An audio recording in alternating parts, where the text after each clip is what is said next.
পুরো রাজ্য জয় করে ফিরেছে সোনা আমার। তা কি কি বাজার করে এনেছো দেখি। আর যদি আবার ফুলকপি দেখেছি তবে দেখবে তোমার আমি কি করি। এই রে, আমি তো শুধু ফুলকপি এনেছি, এবার না পুরো আগুন লাগিয়ে দেয়। বিড়বিড় করছো, নিশ্চয়ই আবার কোনো আকাম করে এসেছো।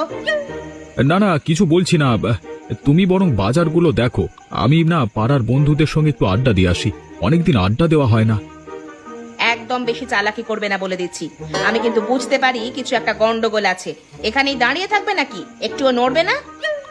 আচ্ছা বেশ, আমি সেখানেই থাকছি, তাড়াতাড়ি বাজারটা ঘরে তোলো। দাঁড়াও দাঁড়াও, নিচ্ছি নিচ্ছি। আগে তো ব্যাগটা দেখি কি এনেছো।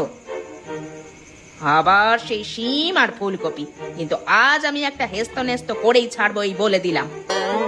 এমন করো না সোনা বউ, আমার কথাটা শোনো। কি শুনবো বলো তো? প্রতিদিন সবজি খাওয়ায়, সেই একই প্রকার পোকায় কাটা ফুলকপি। ভাবতাম যদি অন্য সবজি আনতে, কোনোদিন তো একটা চুনো মাছও আনলে না। এই ফুলকপি যদি আজকে তোমার মুখে ছুঁড়ে না মারি তবে আমার নামও স্বপ্না নয়। এভাবে সবজি নিয়ে কেউ ছড়াছড়ি করে? এবার থামো থামো, শান্ত হও তুমি একটু। আজ কিছুতেই আমি শান্ত হব না। দূর হয়ে যাও, দূর হয়ে যাও তুমি আমার চোখের সামনে থেকে। এই মুখ আর তুমি আমাকে দেখাবে না।